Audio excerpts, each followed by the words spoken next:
वो जगदेव भगवान की। योग योगेश्वर महापुर रामलाल जी, योग मार्तंड मुल्केश्वर भगवान, हम सभी के प्राणाधार सरस्वती स्वामी देवीदास महाराज जी के श्री चरण कमलों में हम सभी बच्चों का साष्टांग दंडवत प्रणाम स्वीकार हो। आइए प्रभु जी की कृपा करुणा आशीर्वाद से दर्शन आरम्भ करते हैं। तो पिछले दिनों में प्रभु जी की योग दिव्य दर्शन से महापुर रामलाल जी की पावन जीवन चरित्र का के ऊपर सत्संग चल रहा था। आइए हम प्रभु जी की कृपा से उसी सत्संग को आगे बढ़ाते हैं। पिछला सत्संग में हमने ये पढ़ा था कि इस प्रकार महाप्रभु रामलाल जी अपने गुरुदेव के साथ हिमालय के उच्चतम शिखर पर पहुंचे और उच्चतम शिखर पर पहुंचने के बाद महाप्रभु जी ने रामलाल प्रभु जी को कंद फल मूल आदि का प्रसाद दिया। उसके बाद एक तरफ ले गए और एक पौधे को दिखाते हुए प्रभु जी ने फरमाया, बेटा राम, आपने इस पौधे को कभी छूना नहीं। तो प्रभु जी ने कहा, ठीक है प्रभु, जाओ क्या है क्या। क्योंकि जो समर्पित आज्ञाकारी शिष्य होता है गुरु के आगे बिल्कुल बड़ी अपनी सूक्ष्म बुद्धि के साथ गुरु की बातें समझता है और गुरु की बातों को अमल करने की कोशिश करता है। प्रभु जी ने हाथ जोड़ के स्वीकार करा। उसके बाद प्रभु जी ने अपने आसन स्थान पर आ गए, तो आकर समाधि हो गए। जब महाप्रभु जी समाधि हुए तो रामलाल प्रभु जी ने उनके मनमोहक स्वरूप को देखा। इतना आकर्षणीय स्वरूप था महाप्रभु जी का कि रामलाल प्रभु जी की समाधि लग गई। 8 पैर की समाधि हो गई और उनको भूख प्यास की सुधि ना रही। रामलाल प्रभु जी को रामलाल प्रभु जी अपने गुरुदेव के बारे में फरमाते हैं, ये हमारे महाप्रभु है, अपने गुरु को कहते हैं, ये हमारे महाप्रभु है जिन्होंने काल को भी जीत लिया। आप महादेव के साक्षात अवतार है, जिनके रूहें बिल्कुल नीचे तक लटकी हुई है, अधर तक फोटो तक रूहें लटकी हुई है, जिनका बाजू विशाल है, जिनके स्वरूप में इतना तेज है कि उनके स्वरूप की महिमा, उसके तेज ये शारदा भी वर्णन नहीं कर सकते। जब जब रामलाल प्रभु जी समाधि से उत्थान अवस्था में आते थे, अपने गुरुदेव के दर्शन कर करके वो गदगद होते रहते थे, गुरु के प्रेम में बिल्कुल विभोर हो जाते थे रामलाल प्रभु जी। और रामलाल प्रभु जी क्या देखते हैं कि गुरुदेव तो 24 घंटे के समाधि में है। रामलाल प्रभु जी 5-6 दिन समाधि में बैठने के बाद उठ जाते थे, थोड़ा सैर करके फिर समाधि में चले जाते थे। तो परंतु महाप्रभु जी समाधि में रहते थे और उस दौरान रामलाल प्रभु जी ने अपने गुरुदेव की कैसी अवस्था देखी कि प्रातः वेला गुरुदेव बाल स्वरूप में है, दोपहर को जैसे नौजवान बच्चा होता है, सायंकाल वृद्ध अवस्था वाले व्यक्ति होते हैं। यानी कि एक दिन में रामलाल प्रभु जी ने अपने गुरुदेव के कई 3 अवस्थाओं के दर्शन किया करते थे। और हमारे मुल्कदार प्रभु जी का फरमान है कि महाप्रभु रामलाल जी भी इस प्रकार एक दिन में 3 अवस्थाएं बदलते हैं। तो मैंने देवीदास महाराज जी, जिनको हम रामलाल प्रभु जी के साक्षात स्वरूप मानते हैं, उन्हें तो मैंने खुद सुबह, जैसे महाराज जी ब्रह्म मुहूर्त में उठते थे, जैसे कोई बच्चा होता है बाल स्वरूप, दोपहर को महाराज जी पूरे जोश में होते थे, सेवा में, भक्तों को प्रवचन देने में, और भक्तों को कुछ भी, भक्तों से या मंदिर निर्माण के कुछ भी कार्यों में महाराज जी बहुत कर्मठ रहते थे। दिन के समय जैसे दिन ढलता था, रात्रि के समय मैंने खुद देखा, महाराज जी बड़े वृद्ध वृद्ध लगते थे, शांत, देखो वृद्ध बैठे हुए। ऐसा 3 रूप तो मैंने खुद महाराज के जीवन में महसूस किया।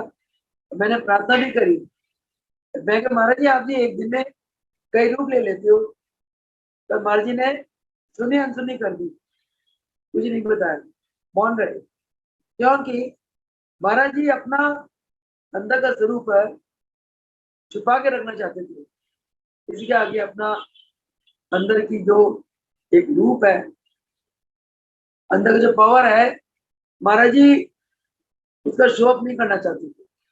और महाराज जी फरमाते भी थे, जैसे हम लोग तो भगवान के घर के आए हुए, घर से आए हुए दूत हैं, और भगवान के कार्यों के लिए हम आए हुए हैं, और भगवान का कार्य करके जैसे भगवान का हुक्म होगा हम ऐसे ही चले जाएंगे। प्योर पूर्ण संत रहे महाराज जी।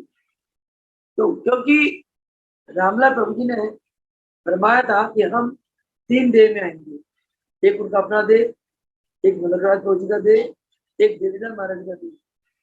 3 घटों में रामलाल प्रभु जी ने पहले फरमाया था कि हम अवतार लेंगे। तो वही बात कि रामलाल प्रभु जी साक्षात महाअवतार बाबा के साक्षात स्वरूप है, इसलिए हम रामलाल प्रभु जी को महाप्रभु जी कहते हैं। उनके अंदर शक्ति वही है। महाप्रभु जी के बारे में प्रभु जी फरमाते हैं कि महाप्रभु जी जैसे एक दिन में कई रूप प्रगटाते थे, जैसे मैं उन रूपों को देख देख के उनके मनमोहक स्वरूप को निहारते रहता था और प्रेम विभोर हो जाया करता था। एक दिन क्या हुआ, रात्रि को, और महाप्रभु जी ध्यान में बैठे थे, रात्रि को एक भालू आया। भालू आके गुफा के पास केले के पेड़ थे, वो केले के पेड़ उखाड़ने लगा। जैसे ही रामलाल प्रभु जी ने चिमटा उठाए तो भालू भाग गया। इस प्रकार अर्धरात्रि को कई बार शेर आ जाते थे, रामलाल प्रभु जी जैसे चिमटा उठाए शेर भाग जाते थे। यानी कि गुरुदेव की इतनी कृपा उस स्थान पर जाते ही रामलाल प्रभु जी ने प्राप्त करी। एक दिन प्रभु जी, रामलाल प्रभु जी समाधि से उठकर पहाड़ों में सैर करने लगे।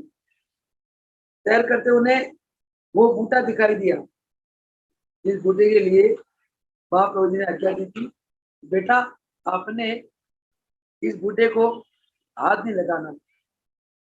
मर्यादावश रामलाल प्रभु जी अपने गुरुदेव से इसका कारण ना पूछ पाए। इसका कारण जानने के लिए प्रभु जी के मन में आया, प्रभु जी ने एक मरा हुआ मेंढक जैसे प्रभु जी को दिखाई दिया, तो प्रभु जी ने मरा हुआ मेंढक उस पुल के ऊपर डाल दिया। मेंढक के स्पर्श होते ही उस पुल ने अपनी पंखुड़ियां खोल दी, तो पंखुड़ी के अंदर मेंढक चला गया। थोड़ी देर के बाद प्रभु जी क्या देखते हैं कि वो फूल की पंखुड़ियां भी खुल गई और वो मेंढक का राख बन गया। फूल ने वो राख को बाहर गिरा दिया। ऐसी एक विचित्र पौधे को देखकर रामलाल प्रभु जी बहुत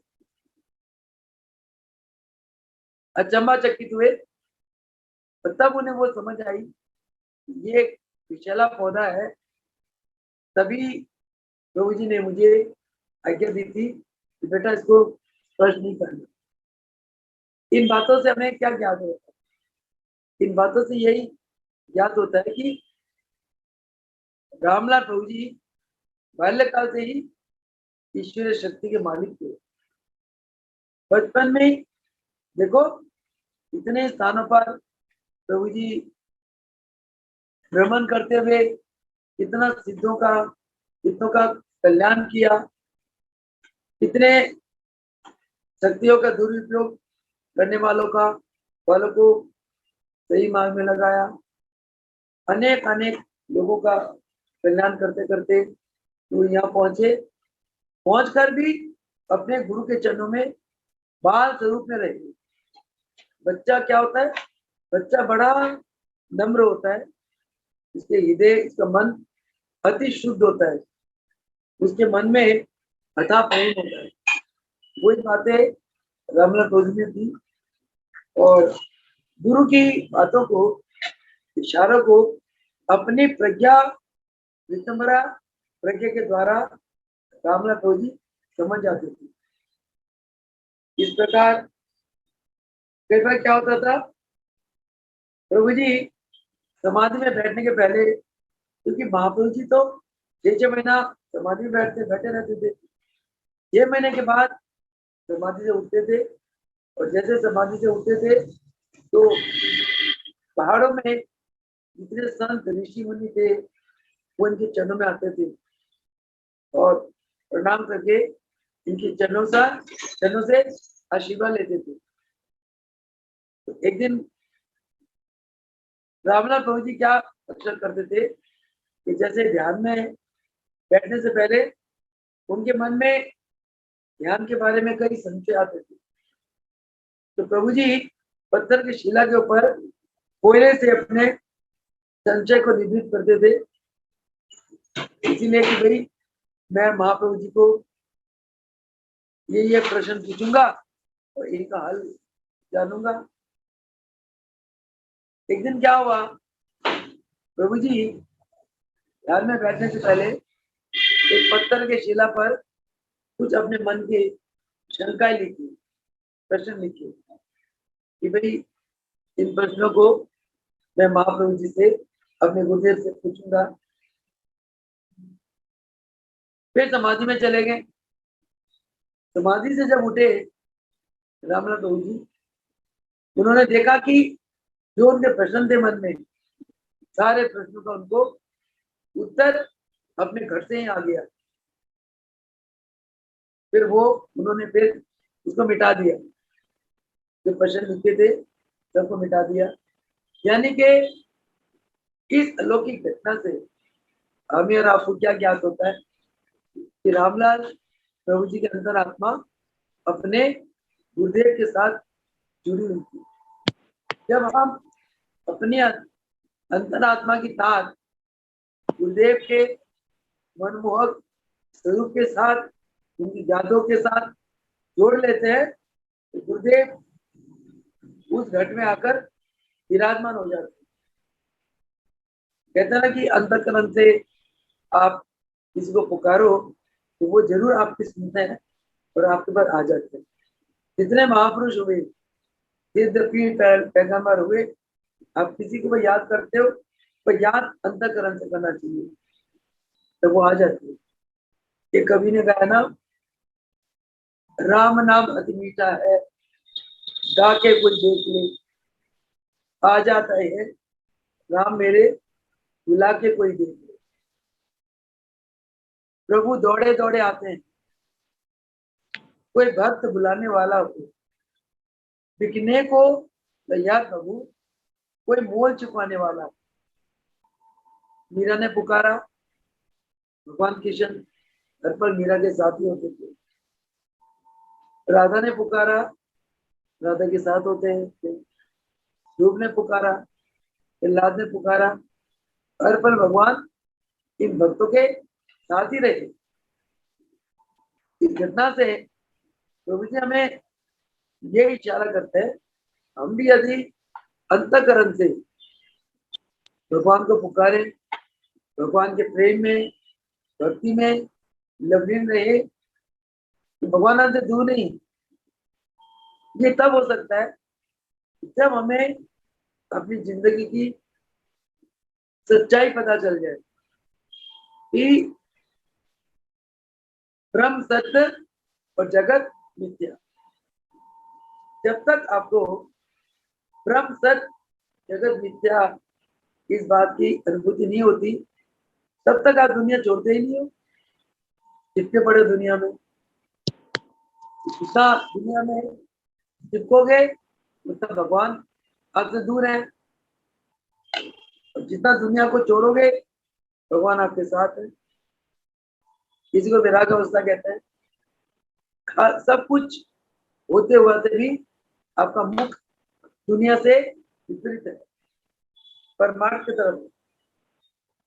तो आप दुनिया से मुख कब मोड़ोगे?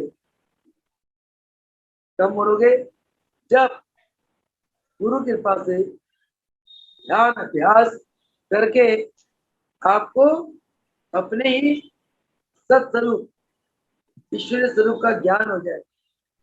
जो स्वरूप जन्मों से आपके साथ है, आप वही स्वरूप है। जब इस सत्स्वरूप का ज्ञान हो जाता है, तब आपको उससे अनुभूति होती है कि मेरा सत्स्वरूप जो अजन्मा है, जो शाश्वत है, जो अजर है, अमर है, यही सत्य है। बाकी जो संसार है, रिश्ते नाते, कोई पति बन के आ गया, कोई बेटा बन के आ गया, कोई बहू बन के आ गई, पोते पति बन के आ गई, ये सब मेरे कर्म संस्कार है। ये सारा संसार माया का उपज है। माया कभी स्थिर नहीं है, माया चलायमान। माया ने हमारे मन को भ्रमित किया हुआ है। माया के कारण हम अपने सत्स्वरूप से अनभिज्ञ हैं, और रिश्ते नाते संसार से हम इसी को सत्य मानते हैं। ये मानते हैं कि हमने अजर अमर रहना है। यही कारण है कि हम संसारिक नाशवान वस्तुओं से प्रेम करते हैं। हृदय कवि ने कहा, प्रेम गलियति सांकड़ी जामे दोना समय। यहाँ तू था, जहाँ मैं था तू नहीं, तू है तो मैं नहीं। अंदर महाराज जी अक्षर प्रवचन में फरमाते थे, या इस दिल में यह संसार बसा ले, या बसा ले सनम। सनम किसको कहता है? अपने प्यारे को, अपने प्रियतम को, जो हर पल हर श्वास में आपके साथ होता है, हर सुख दुख में आपके साथ खड़ा है। छतरी बनकर आपको धूप से बचाता है, सर्दी से बचाता है, वर्षा से बचाता है, यानी कि सारे दुखों से बचाता है। वो आपका हितैषी, वो आपका रखवाला। उसके साथ जो प्रेम है, वो प्रेम अपनापन का है। वही प्रेम सच्चा है। जब उनके साथ लौ लगा लोगे, तब आपको सारा संसार मिथ्या भासेगा। क्योंकि वो तो सत्य है, वो सत्य कभी जाता ही नहीं है, उसका विनाश होता ही नहीं है। इसके विपरीत जो असत है, आज है कल नहीं है, चला जाता है। तो हम अगर एक अस्थिर वस्तु के साथ प्रेम करेंगे, हम सुखी थोड़ी रहेंगे। उसका पाने का जितना सुख मिलता है, उसका जाने का, उसका वियोग का उतना दुख भी मिलता है। तो ये आनी जानी चीजों के साथ हम अटैचमेंट, हम आसक्ति क्यों रखें? क्यों ना उसके साथ आसक्ति रखे जो हमेशा सदा हमारे साथ है। हमारे साथ कौन है? हमारे जीवन को कौन चलाता है? प्राण। प्राण हमारे जीवन का रक्षक है। इस प्राण को ही भगवान कहा गया। प्राण ही भगवान है। प्राण का कभी विनाश नहीं होता, अजर है अमर। ये प्राण में जब हम भगवान का पवित्र नाम लेते हैं, ये प्राण अति शुद्ध हो जाता है, अति पवित्र हो जाता है। परंतु जब हम गलत विचार रखते हैं, भगवान का नाम भूल जाते हैं, यही प्राण अपवित्र हो जाता है, अशुद्ध हो जाता है। अशुद्ध प्राण दुख देने वाला, शुद्ध पवित्र प्राण सुख देने वाला, यही ईश्वर है। तो इसीलिए हमें स्व से प्रेम करना। स्व क्या है? हमारा अपना सेल्फ। अंग्रेजी में एक कवि ने कहा, what is God? Self love is God. Love your own self, you will realise God. परमात्मा को पाने के लिए अपने आप से प्रेम करो और इस देह से प्रेम करो जिसकी रचना उस प्रियतम ने की है। बड़ी से बड़ी नाड़ियां बनाई, करोड़ों नाड़ियां बनाई, आंखें दी, भोजन के मुंह दिया, सुनने के लिए कान दिया, चलने के लिए पैर दिए, काम करने के लिए हाथ दिए। भोजन खाते हैं, उसकी ऐसी मशीनरी तगड़ी है, भोजन में से एक तरफ मल निकाल देते हैं, एक तरफ खून बनाते हैं। वर्ल्ड में ऐसा कोई मशीन नहीं है जहाँ जो मशीन में हम भोजन डाल दे, एक तरफ मल बनेगा, एक तरफ ब्लड बनेगा। वर्ल्ड में, तीन लोक में कोई ऐसी मशीन नहीं है। ये मशीनरी बनाने वाला कौन है? बहुत महान कारीगर भगवान, जिसका निराकार स्वरूप ब्रह्म रूप है और साकार स्वरूप कौन है? सदगुरु भगवान। तो ये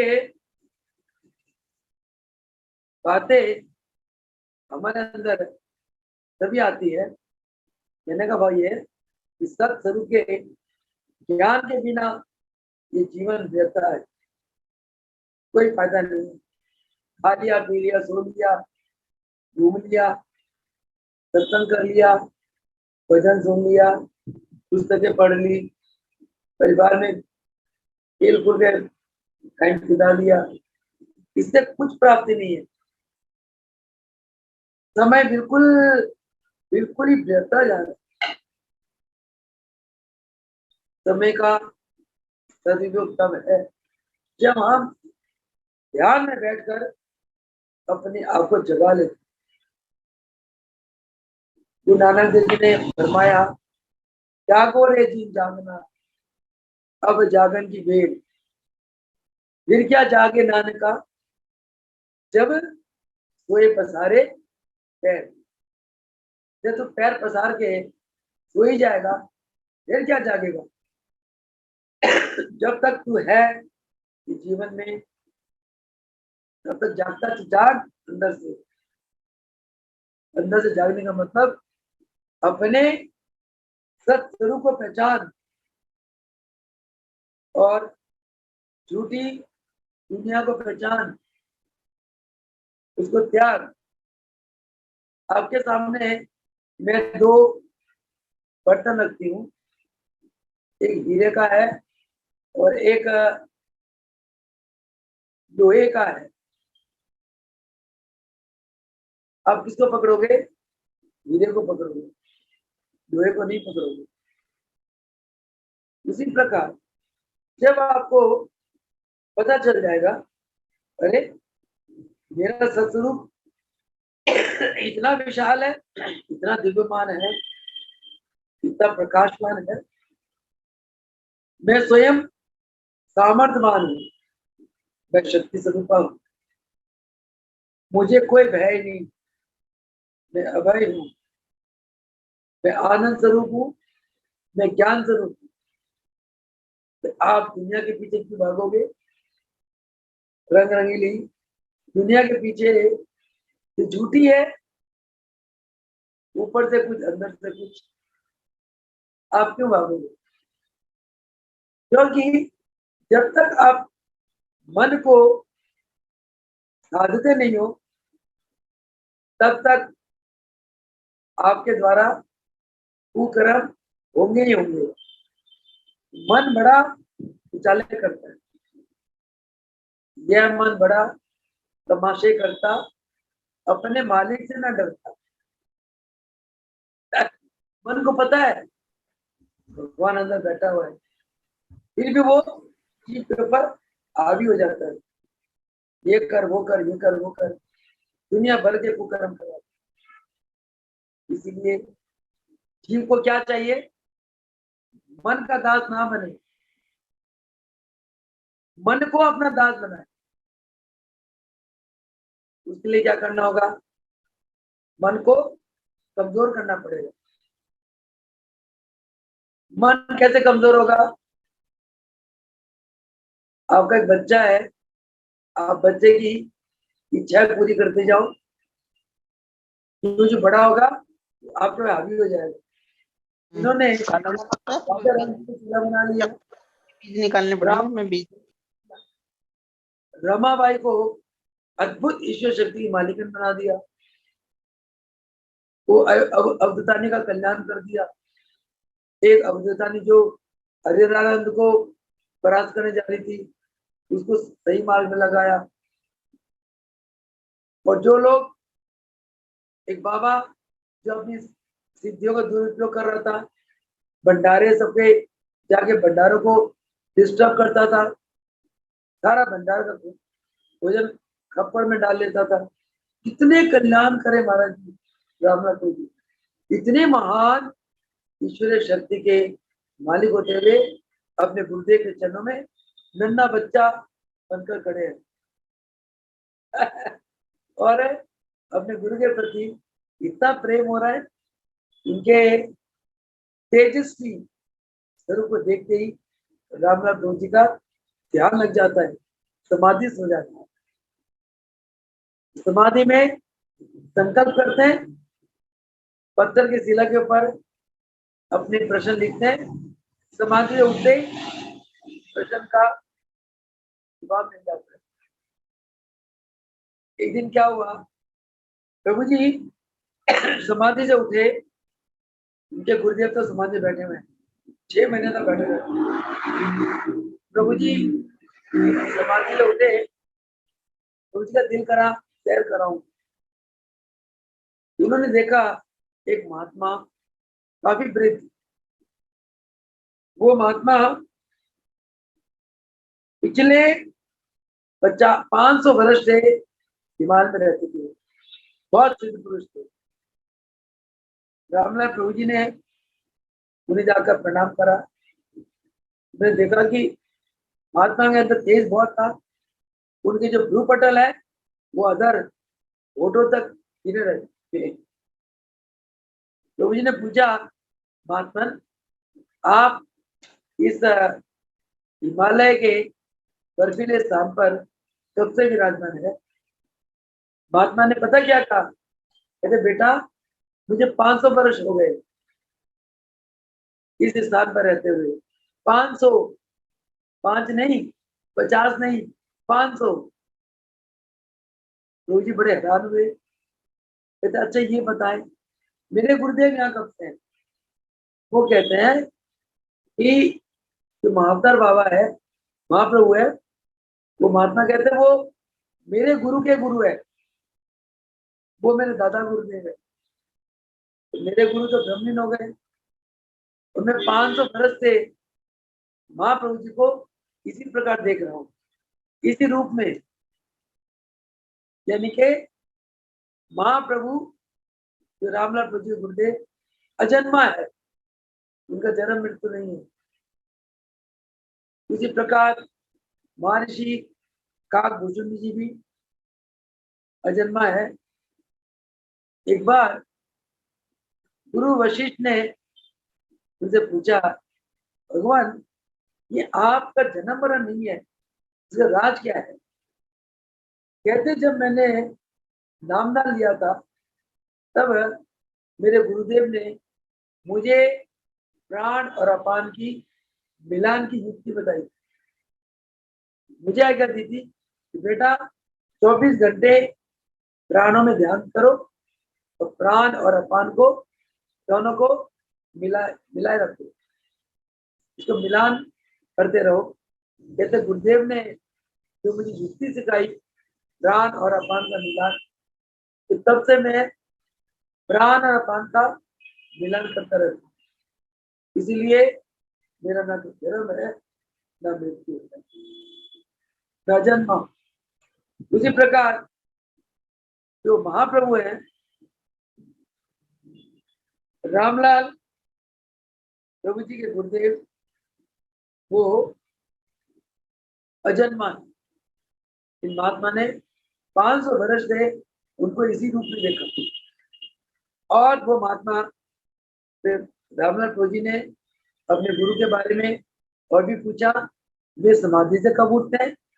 उन्होंने फरमाया, बेटा 6 मास में एक बार समाधि से उठते हैं, और जब समाधि से उठते हैं तो चारों तरफ की जो संत महात्मा ऋषि समाज आकाश मार्ग से आते हैं और अपनी जटाओं से माला बनाकर लाते हैं और प्रभु जी को पहनाते हैं, महाप्रभु जी को पहनाते हैं। और इस प्रकार उनके बारे में बहुत महिमा सुनी कि किस प्रकार वहाँ ऋषि समाज एकत्रित होता है। वे महाप्रभु जी उन्हें कंद फल मूल का प्रसाद देते हैं, केले के पत्ते में प्रसाद बढ़ता है, और उन्हें उपदेश देते हैं, आशीर्वाद देते हैं, और प्रसाद देकर फिर उन्हें भेज देते हैं। अनेक अनेक इस प्रकार की अपने गुरुदेव के बारे में कीर्ति सुनकर रामलाल प्रभु जी गदगद हो गए, बारंबार प्रणाम करते हुए और उनके चरणों में अगले। एक दिन फिर रामलाल प्रभु जी समाधि से उठे, उठकर जा रहे थे, रास्ते में देखा एक महात्मा मौन बैठा हुआ है। तो रामलाल प्रभु जी ने उन्हें प्रणाम करा और पूछा, महात्मन आप कौन है, आप कब से यहाँ पर है? तो महात्मा चुप रहा, बोला नहीं। तो रामलाल प्रभु जी ने सोचा कि ये मौनी बाबा होगा। इतने में क्या देखते हैं, वो एक पक्षी ऊपर से जा रही थी, उसने महात्मा के ऊपर मल फेंक दिया। जैसे महात्मा के ऊपर मल गिरा तो पक्षी का, तो महात्मा ने बड़े तिरछी नजर से पक्षी को देखा। उसी टाइम वो पक्षी नीचे गिरकर भस्म हो गई, मृत्यु को प्राप्त हुई। तो उसने देखा, अरे ये तो तांत्रिक महात्मा है, इसके पास क्या जाना है। तो जी वापिस आ गए, फिर समाधि में बैठ गए। एक दिन और प्रभु जी समाधि में बैठे थे। उसके बाद जैसे फिर सैर करने गए, प्रभु जी ने क्या देखा एक महात्मा मेंढकों को पकड़ पकड़ के खा रहे हैं। प्रभु जी देखते जा रहे हैं, अरे ये महात्मा ऐसा तामसिक है। और ने क्या करा, जो मेंढक प्रभु जी की झोली में डाल दिया, तो मेंढक तुरंत जलेबी बन गई। और जैसे ही जलेबी बनी, पीछे से मुड़ के देखा कि महाप्रभु जी, रामलाल प्रभु जी के गुरुदेव चिमटा लेके आ रहे हैं। गुरुदेव को आते देखकर रामलाल प्रभु जी ने अपने उनके झोली में जो जलेबियां थी, जो मेंढक की जलेबी बन गई थी, नीचे जमीन में फेंका और अपने समाधि के लिए अपने गुफा के बाहर, महाप्रभु जी के गुफा के बाहर आकर बैठ गए। इतने में रामलाल प्रभु जी क्या सुनते हैं कि महाअवतार बाबा महाप्रभु जी उस तामसिक महात्मा की बहुत पिटाई कर रहे हैं। जोर जोर से चिल्लाने की आवाज आ रही थी। इससे रामलाल प्रभु जी को ये लगा कि ऐसे स्थान पे कई बार ऐसे सिद्ध महात्मा भी तामसिक होते हैं। जरूरी नहीं है कि सिद्ध महात्मा के अंदर तामस भी नहीं है वो। इसीलिए कहते हैं कि गुरु का हाथ सिर के ऊपर होना बहुत जरूरी है। ये मन है, तमाशे करता रहता है। ये मन को काबू केवल गुरुदेव अपनी कृपा से करते हैं। हम लोग देखते थे माली चरणों में, कोई मन में गलत विचार आता था, माजी फौरन एक्शन ले लेते थे। व्यवहार में किसी को कुछ गलत कह दिया, माजी पूरी डांट फटकार पड़ जाती थी। हर पल मन में यही होता था, गुरुदेव तो जानी जान है, अंदर है भगवान है, मेरे अंदर को देख रहे, मेरे कर्मों को देख रहे, मेरे मन के विचारों को पढ़ रहे हैं। अगर मैं गलत करूंगी, गुरुदेव की डांट पड़ेगी। भय बना रहता था। कहते जहाँ प्रेम हो, सच्चा प्रेम हो, वहां भय भी होता है। जहाँ प्रेम नहीं हो, बंदा निडरा होता है, अभय पद में रहता। भय के मतलब उसको भय कोई नहीं लगती, बिना भय के। और जब मन में भय नहीं होता तो मन कुछ भी कुचाले कर लेता। मन में जब भय होता है, मन कोई भी काम करने में 10 बार सोचता है, मैं करूँ ना करूँ। तो कहने के भाव है, इस संसार में इस मन को सुधारने के लिए, इस मन को साधने के लिए गुरु शक्ति के अलावा और कोई शक्ति नहीं। इसीलिए रामलाल प्रभु जी साक्षात भगवान होते हुए भी वो गुरु के खोज में गए। गुरु प्राप्त करके उन्होंने अपने जीवन के आदर्शों को रखा।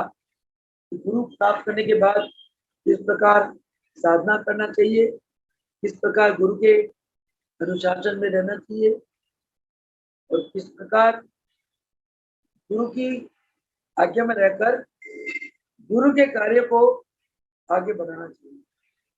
रामलाल प्रभु जी ने अपने जीवन को आदर्श में बनाते हुए अपने जीवन की बातों को हमें दर्शाया।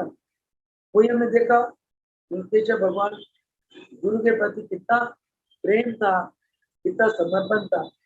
तभी गुरुदेव ने इतने बड़े बड़े विद्वान होते हुए भी रामलाल प्रभु जी ने उनकेश्वर भगवान को अपना स्वरूप बना दिया। अंत में कहने लगे, राजा जी तुझे साढ़े मालिक हो। इतनी बड़ी बात, एक गुरु शिष्य को ये कहे कि तुम हमारे मालिक हो, यानी कि तुम हमारे घर में रहते हो। ये वरदान देगा, बेटा हम 24 घंटे तुम्हारे घर में रहकर संस्कारी आत्मा को कल्याण करेंगे। ऐसा वरदान हमारे गुरुदेव देवदत्त प्रभु जी ने पाया। इतना तप, इतना संयम, इतना विशालता, इतना नम्रता, इतनी दया, इतना परोपकारिता में रहना, इतना दूसरों का भला करना, अपने पे कष्ट ले लेना, ऐसे गुरु संसार में विरले, अति विरले, हम और आप बहुत भाग्यशाली है, ऐसे गुरु के चरणों के हमें दर्शन हुए, ऐसे गुरु के चरणों का हम आनंद लूट रहे हैं, ऐसे गुरुदेव के चरणों की हमें सेवा मिल रही है, उनके चरणों का इतने बड़े बड़े महा मंदिर हमें मिल रहे हैं, जहाँ भजन कीर्तन ध्यान अभ्यास योग के कार्यक्रम चलते हैं, लोगों को योग साधना मुफ्त में बांट रहे हैं। ये सब उस महान गुरु की महान कृपा का फल है। ये तो इंसान जरा सा जो पुण्य कर्म करता है उसके अंदर अहंकार आ जाता है, सारा कर्मों का बल सब चढ़ जाता है। यहाँ गुरु की कृपा ऐसी है, अहंकार का काम ही नहीं, तो कुछ कहता रहे यही आता है, सब गुरु की कृपा है, गुरु करवाता है। शिष्य के अंदर तो कोई ताकत नहीं, शिष्य के अंदर गुरु के सामने कोई औकात नहीं, कुछ कर भी सके, गुरु की पावर कराती है।